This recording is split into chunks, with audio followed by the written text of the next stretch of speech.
U.S. officials say Cuba has completed the release of 53 political prisoners agreed as part of last month's historic deal between the two countries.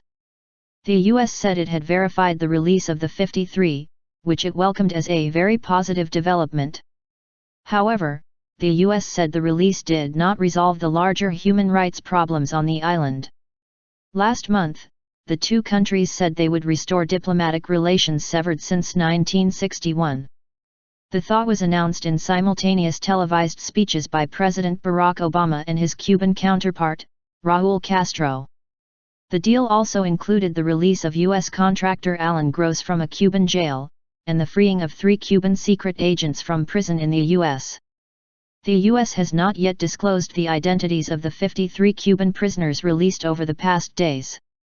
But U.S. officials told Reuters news agency the White House would provide the names of all 53 to Congress and expects lawmakers to make them public. They are believed to be activists who were detained by the Cuban authorities for promoting social and political reforms on the communist-run island.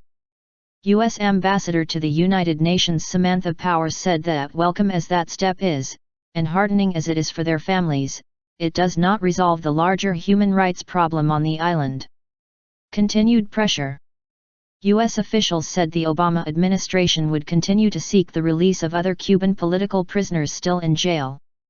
This list, of 53, is not to be seen as the end of our discussion on human rights with the government of Cuba, State Department spokeswoman Jen Psaki said. Berta Soler, who leads Cuban dissident group Ladies in White, asked the U.S. government to keep up the pressure on the Cuban authorities. If they are not asked for anything specific, in exchange for dialogue, the government is going to keep doing whatever it pleases, she said. The topic is expected to be raised at high-level talks between the U.S. and Cuba on 21 and January 22, when U.S. Assistant Secretary of State Roberta Jacobson will lead a delegation to the Cuban capital, Havana. The leader of the Patriotic Union of Cuba dissident group, José Daniel Ferrer, said he hoped the U.S. would demand specific human rights changes.